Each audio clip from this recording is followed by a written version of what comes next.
sida la socotaan waxaan taagan hotel Maka Al-Mukarrama oo ah meeshii aan maanta ku qabanaynay seminaarka oo maalinta saddexaad ah shalay iyo daraad waan qabanay dhalinyaradii ka soo qaybgalay seminaarka oo loo tababaray arrimaha xisbiga waa kuwan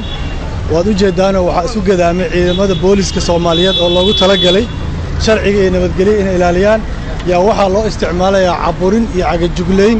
ee dadka in lagu handado waxaan wacay taliyaasha booliska waxay ii sheegeen in madaxda sare ee booliska waxay ii sheegeen amarka lagu xiro maanka hotelka in laga soo bixiyay madaxtooyada oo madaxweyne farmaajo soo bixiyay waa ayaan dare inteeda la eg dad cabsanaya ma nihin dad ciidan iyo lagu caburi kara ma nihin xisbiga wadajir waxa uu kaliya ka adkaa karo qofkii aragti iyo fikir la yimaada oo aragti iyo fikir dalkan oo ku maamulay soo bandhigta waa seminar waxaan bixinaynay xisbigu waa register gareysan yahay waxaan ka codsanaynaa guddiga doorashooyinka inay arrintan ka hadlaan xisbi registeraysan oo diiwaan gashan in loo diido inuu activity yeesho waxaan kaloo ka codsanaynaa beesha caalamka ee booliskan meesha isku gadaamo u jeedaan saxaafadda u jeedaan dhaqaalaha ay lacagta siiso ayagana inay wax ka qabtaan oo tilaab ka qaadaan rajaynaynaa waan ka xumahay maanta in darsigii saddexda bari aan soo wadnay in maanta halkan lagu joojiyay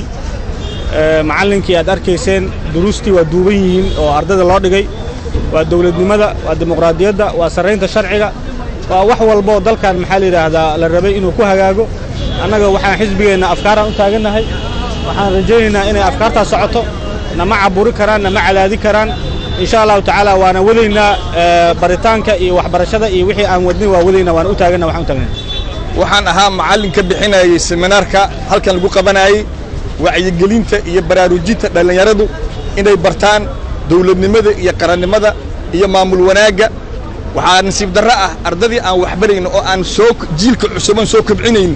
oo aan rabnay dalkan mustaqbalka inay u noqdaan indho in loo diiday inay wax bartaan maanta waxay ahayd maalintii aan soo gabagabayn lahayn seminaarka waxaan dadka baraynay wax kala bari mahayn maxay tahay what's the state muxuu yahay how it's functioning suu u shaqeeyaa stateka muwaadinku muxuu leeyahay xuquuq maxaa saaran waajib dadkaani si aan u abuurno civic society dad mujtamaca oo ilbaxa oo fikirka iyo caqliga iyo horumarka ka shaqeeya si peacefully ah laakiin waxaa nasiib daraa inay suurtageli weysay laakiin waxaan idiin sheegaynaa janjigu waa imaaha isbeddelaana imaanaya dadkaana lama caburin karo waqtigii caburintana wuxuu u dhacay sida qoraxaasi u dhaco u dhacay Soomaaliyana waa guulaysanaysaa Soomaaliya ha guulaysato Soomaaliya ha midowdo noloda dhamaantii